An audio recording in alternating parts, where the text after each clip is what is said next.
Jon Jones has spoken, and the MMA world is in shock. For months, rumors swirled that the greatest light heavyweight of all time was walking away for good.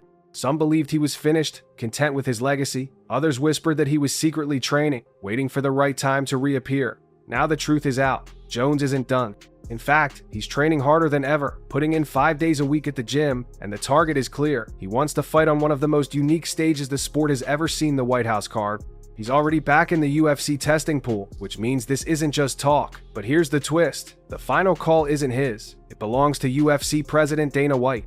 That's why Jones's latest words feel less like an update and more like a challenge. It's as if he's daring Dana to give him the stage and let him prove, once again, why he's still the face of MMA. Jones has always been larger than life. From the day he burst into the UFC, people could tell he was different. He had the reach, the creativity, and the confidence to dismantle legends who had never been dominated before. He spun elbows, launched flying knees, and turned wrestling into art. Names like Mauricio Shogun, Rua, Lyoto Machida, Daniel Cormier, and Alexander Gustafsson all fell under his reign. Many of those fights weren't just wins, they were moments that changed the sport forever. That's why his message to Dana carries so much weight. For a man who has already done it all, the chance to fight at the White House isn't just another payday, it's history.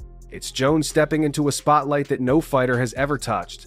Picture the scene, the president watching cage side, the world media covering every second, and Jones walking out to make a statement not just for himself but for MMA as a whole. That's the kind of spectacle that cements legends forever. Jones's career has always been more than just about fighting. It has been about moments that people never forget. When he first became the youngest UFC champion ever, the entire sport shifted. When he beat Daniel Cormier, his biggest rival, the rivalry defined an era. Every time Jones has been counted out or doubted, he has come back with something that shocks the world. And now, at a stage of his career where many fighters would walk away, Jones seems hungrier than ever. That hunger is what makes this message to Dana White so important. It isn't just about proving he can still win. It's about proving that he can still take the sport to places no one else can. A fight at the White House would be more than just another main event. It would be history being written live, and Jones wants to be the author. But Jones isn't the only one dreaming big right now. Across the ocean, another fighter is building a path that could reshape the UFC completely. Khamzat Chimaev, the undefeated beast known for smashing opponents in minutes, isn't satisfied with being a champion. According to his coach, the plan is far more ambitious. Khamzat wants to become a 3-division champion. Not 1, not 2, 3. That's something no fighter in UFC history has done. Conor McGregor shocked the world by winning in 2 weight classes. Amanda Nunes cemented her status as the greatest female fighter by holding 2 belts at once. Daniel Cormier climbed the mountain as a double champ, but 3? That has always sounded impossible. Yet when Khamzat says it, you believe him. Why? Because of the way he fights. He doesn't just win, he overwhelms. He closes the distance, slams opponents to the ground, and makes them look helpless. Fighters with years of experience have been manhandled like rookies. It's violent, it's fast, and it's terrifying. Robert Whittaker, one of the toughest middleweights alive, admitted it himself. He said he doesn't know how anyone can beat Khamzat right now. The only path he sees is elite-level jiu-jitsu, the kind of world-class submission game that Gilbert Burns brings to the table. Even then, it's a gamble. Israel Adesanya echoed that thought, pointing out that if someone could shut down Khamzat's wrestling, they'd stand a chance. But how do you shut down a man who wrestles like he's been built for it? Khamzat doesn't just use wrestling as a tool. It's his weapon, his identity, and his way of breaking souls.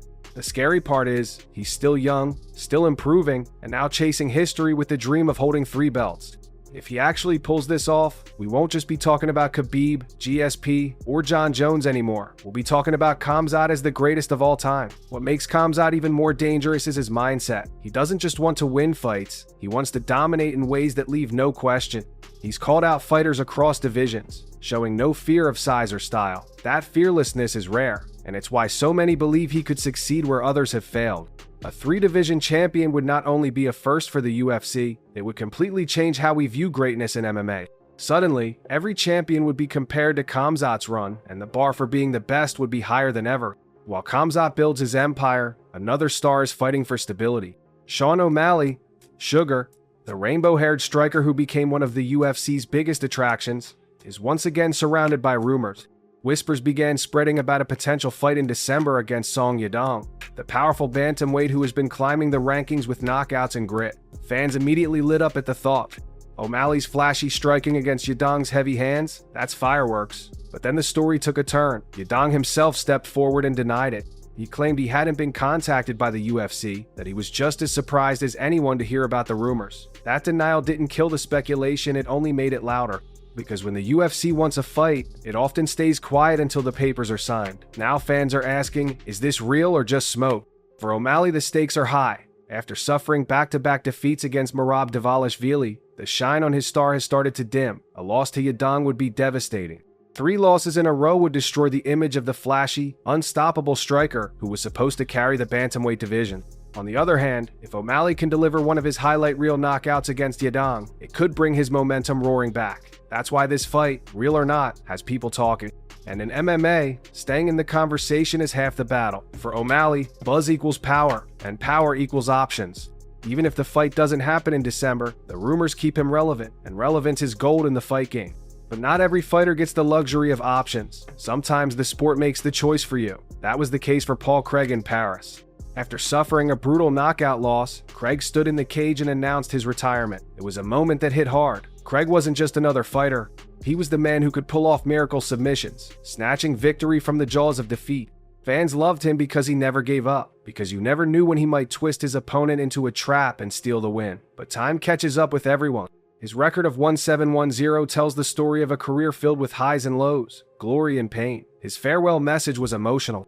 He thanked the fans, the UFC, and reflected on the journey that shaped him. From broken bones to triumphs, he lived the fighter's life to the fullest. Retirement doesn't erase the battles, it honors them. And for Craig, walking away now is his way of leaving on his own terms.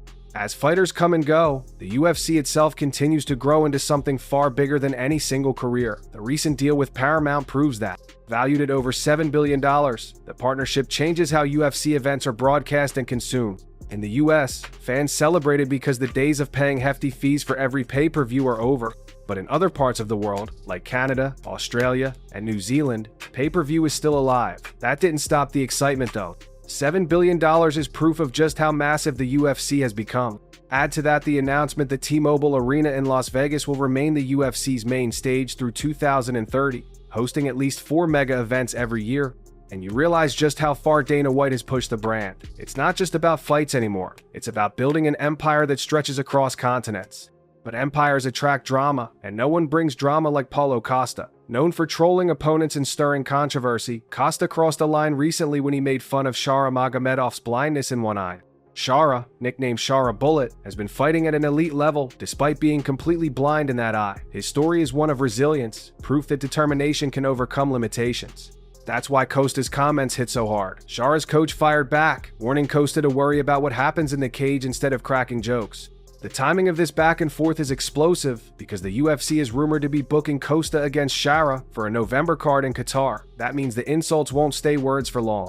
They'll turn into punches, kicks, and possibly blood. For fans, it's the perfect storyline. A controversial troll against a warrior with one eye who refuses to quit. Speaking of attention, Ilia Topuria recently found himself trading words with Terence Crawford, one of boxing's pound-for-pound kings. Crawford, during an interview, named Cody Garbrandt as the best pure boxer in the UFC. That didn't sit well with Topuria. Confident in his own striking, Topuria fired back by saying he would put Crawford to sleep in a boxing ring. The claim set off a storm. Could an MMA fighter really beat one of boxing's greatest?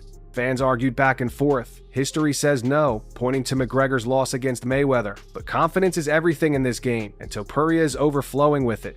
He believes he has the skills, the timing, and the power to shock the world. Maybe he's right, maybe he's not. But the fact that fans are even talking about it shows just how powerful crossover debates can be. MMA versus boxing has always been a hot button, and Topuria versus Crawford could be the next chapter. Still, through all the noise, one story stands above the rest. Jon Jones. His message to Dana White has everyone waiting for the answer. Will Dana put him on the White House card?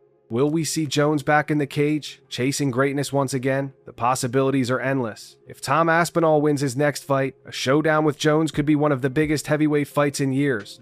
If not, Jones still has countless potential matchups that would draw massive attention. For him, this isn't about money. It's about proving that even after all the years, the controversies, and the doubts, he's still the best. His words weren't just casual updates, they were pressure. Pressure on Dana White to give the fans what they want, pressure on the UFC to make history, and pressure on every other fighter to remember that Jon Jones hasn't gone anywhere. He's still here, still dangerous, and still chasing moments no one else can create. That's what makes this moment so powerful. On one side, you have Jon Jones, the legend refusing to fade away. On the other, Khamzat Chimaev, the monster hunting 3 belts. Behind them, stars like Sean O'Malley and Ilia Topuria stir the pot, while Paulo Costa keeps the drama alive with his words. Meanwhile, fighters like Paul Craig step away, reminding us of the cost of this brutal sport. And above it all, the UFC keeps growing, fueled by billion-dollar deals and global expansion. The stage is set, the stories are building, and the next few months could reshape everything we thought we knew about MMA. Who will rise? Who will fall? And when the dust settles, who will stand at the center of it all?